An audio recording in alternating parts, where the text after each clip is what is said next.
Oh, je suis désolée. Je suis tellement triste ce soir. Tellement triste, tellement triste. Oh mon Dieu. Oui, vous allez comprendre pourquoi. Dans une vidéo récente, je vous annonçais, fier de moi, que je n'avais aucune chance d'être de nouveau la victime d'un pervers narcissique, puisque je n'avais pas un haut QI, et qu'en outre, je n'avais pas non plus une grande sensibilité d'après les tests. Eh bien, je m'étais trompé. Figurez-vous qu'à peine j'avais prononcé ces phrases, oh mon Dieu, à peine les avais-je prononcées, disais-je, que je me suis retrouvé avec un pervers narcissique dans les pattes. Oui, donc les hypothèses que j'avais pu faire et qui ont été faites d'ailleurs par d'autres, concernant le haut potentiel intellectuel et le haut potentiel émotionnel ne sont pas valides, puisque je n'ai ni un haut potentiel intellectuel, ni un haut potentiel émotionnel, et pourtant je suis un aimant à pervers. Bon, c'est vrai que j'ai beaucoup d'empathie positive. C'est vrai, hein. Oh là là, qu'est-ce que j'ai comme empathie positive. Et je suis pas du tout égocentrique en plus, hein. Je pense pas du tout à moi. Oula, non, jamais. Mais vous voyez, comme quoi les idées reçues, il faut les remettre en cause, et il faut essayer de réfléchir sur les informations, sur ce qu'on vit en fait. Voilà, il faut analyser les choses telles qu'on les vit et essayer de comprendre au-delà des idées déjà toutes faites, selon lesquelles seuls, enfin préférentiellement les hauts potentiels intellectuels, émotionnels, sont les plus forts aimants pour les pervers. À ce propos, il y a une chose intéressante que je voulais dire, je vais ranger mon mouchoir, je me suis assez mouché comme ça, c'est que finalement, il y a une stratégie à laquelle je n'avais pas pensé, qui est utilisée par les pervers narcissiques, par les personnes nocives. On va arrêter de dire pervers narcissique, ça ne me plaît pas. Je le mets en intitulé pour attirer du public, pour que les gens voient de quoi à peu près je vais parler. Mais vraiment non, on va dire personne nocive, puisqu'il y a différents degrés dans la manipulation. Certains vont jusqu'au bout de la manipulation, jusqu'à la destruction de la personne à laquelle ils sont confrontés. D'autres vont être plus intelligents finalement et ménager leurs victimes. C'est peut-être les plus pervers finalement.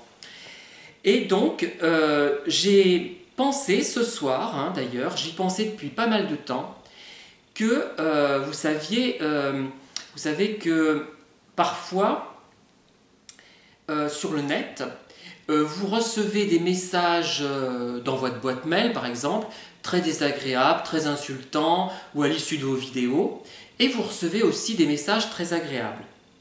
Alors, en fait,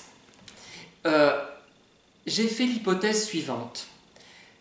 Une personne qui laisse un message très vulgaire, très bête, franchement désagréable, ordurier, qui dénote une absence de haut potentiel, et c'est même plutôt un bas potentiel, au moins intellectuel,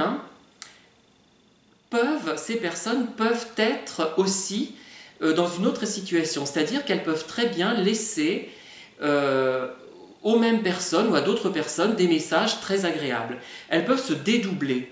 Et j'ai fait cette hypothèse que certaines personnes nocives allaient laisser des messages extrêmement désagréables à la personne lambda, par exemple sur un forum, je ne sais pas, sur un chat, que sais-je encore, et la même personne allait simultanément ou juste après ou juste avant laisser des messages très très agréables et flatteurs. Et ça va être la même personne qui tiendra les deux rôles.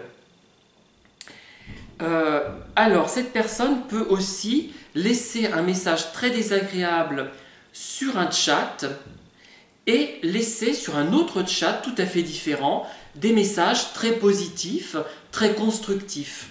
Donc il y a plusieurs possibilités en fait, et comment dire, je trouve que c'est intéressant. Je suis pas sûr qu'on ait parlé de ce type de manipulation, ce double visage finalement.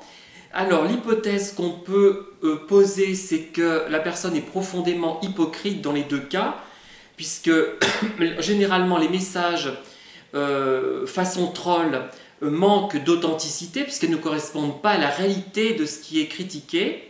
Et les messages très positifs ne correspondent pas non plus à la réalité de ce qui est critiqué, puisque les messages parfois sont exagérément positifs. Voilà. Vous voyez où je veux en venir, c'est-à-dire que on peut très bien être confronté à ce type de personne qui a ce double visage, et il y a aussi peut-être des gens qui ont ce double visage mais avec une personnalité vraiment scindée.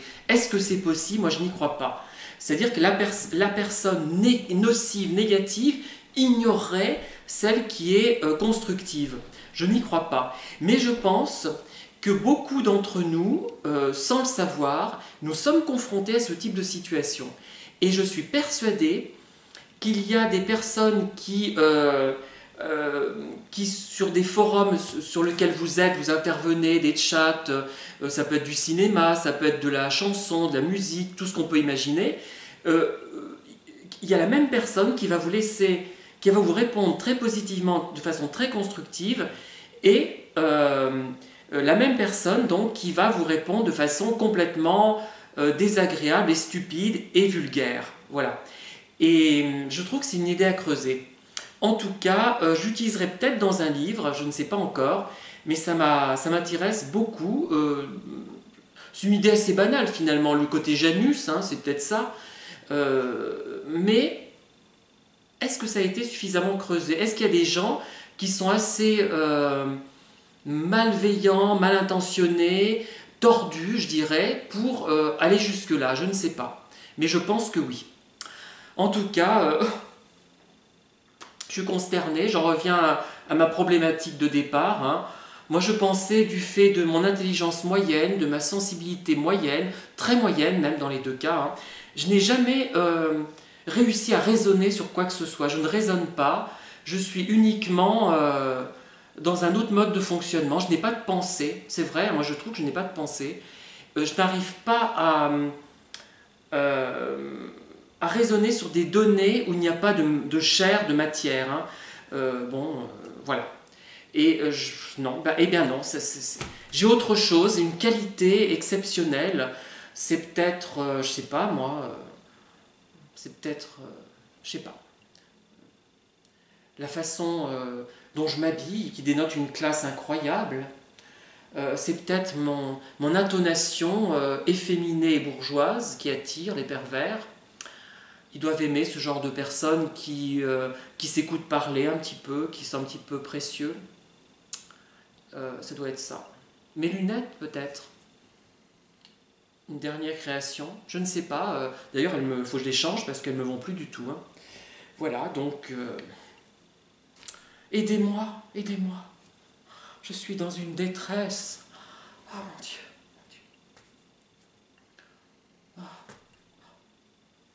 Comme ça, Martine Carole fait souvent ce geste, vous verrez, dans Nana notamment, vous voyez, elle fait ça souvent. Bon. Voilà. Bon, bah, je vais peut-être vous laisser, j'arrête de délirer pour ce soir. Donc, c'est raté, hein, je suis désolé, c'est raté. Mais réfléchissez à l'idée que j'ai développée là, ce côté Janus. C'est intéressant, je trouve. Hein, mais j'ai pensé que ce soir. Il y a un petit événement qui m'a beaucoup amusé et qui m'a fait penser à ça. Ça m'a beaucoup amusé et ravigoté parce que je traverse une période vraiment très très difficile. Hein, je dois dire, c'est très très difficile. C'est quelque chose d'horrible même. Je n'en parlerai pas. J'en ai parlé parfois à mots couverts, sans aborder, sans qu'on comprenne de quoi vraiment je voulais parler. C'était de moi. Il y a une ou deux personnes qui savent de quoi je parle. Une certaine Catherine d'ailleurs, hein, qui d'ailleurs m'a laissé 2 messages. Je la salue au passage. Bonjour Catherine.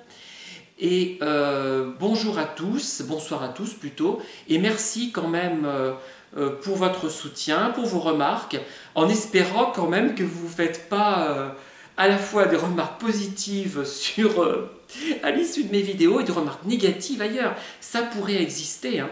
D'ailleurs, ce soir, j'ai envoyé un petit mail à quelqu'un que je soupçonne de m'avoir un petit peu mené en bateau. D'ailleurs, je vous en parlerai dans la prochaine vidéo que je vais faire. A tout de suite.